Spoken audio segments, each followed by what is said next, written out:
Hello, সবাইকে জানাই আসসালামু আলাইকুম। আজকে আমি চিকেন ডোনাট বানাবো।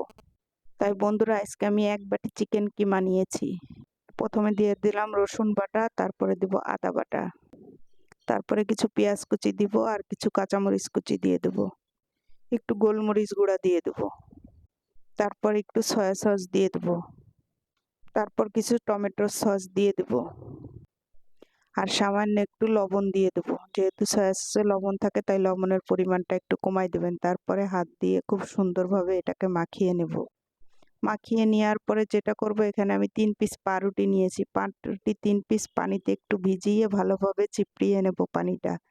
তারপরে ওই কিমার সঙ্গে ওটা খুব সুন্দরভাবে চটকিয়ে মাখিয়ে নেব। এই চিকেন ডোনাটটা খেতে কিন্তু ভীষণ মজার হয়। আপনারা একবার হলেও বাসায় তৈরি করে খেয়ে দেখবেন। মাখানো হয়ে গেছে, এবার আমি সামান্য একটু তেল নিয়ে নেব হাতে, যাতে হাতে আটকে না যায়। বন্ধুরা, এটা যদি আপনাদের কাছে একটু বেশি নরম মনে হয় তাহলে একটু বিস্কিটের গুঁড়া মিশিয়ে নেবেন। তারপর আমি হাতের সাহায্যে এটাকে খুব সুন্দর করে একটা ডোনাটের শেপ দিয়ে নেব। এটা বানানো খুবই সোজা, হয়েও যায় তাড়াতাড়ি, খুব বেশি কষ্ট করতে হয় না এটার জন্য। শেপ দিয়ে নিয়েছি, এবার এটাকে আমি একটি সাইডে রেখে দেব। অন্য পাশে আমি বিস্কিটের গুঁড়া নিয়ে নিলাম। এবার আমি ওই ডোনাটটা বিস্কিটের গুঁড়ার ভিতর খুব সুন্দরভাবে মাখিয়ে নেব। এইভাবে এটা মাখিয়ে আপনারা ফ্রিজে অনেক দিন সংরক্ষণ করতে পারেন।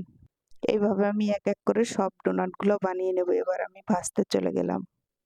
তার জন্য একটা ডিম ফেটে ডিমের ভিতর এটা আমি চুবিয়ে তারপরে তেলের ভিতর ছেড়ে দিলাম।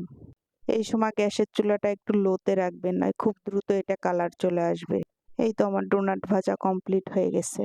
বন্ধুরা, আমার ভিডিওটি কেমন লাগলো? ভালো লাগলে অবশ্যই একটি লাইক, কমেন্ট এবং শেয়ার করুন। আপনারাও এইভাবে ট্রাই করবেন।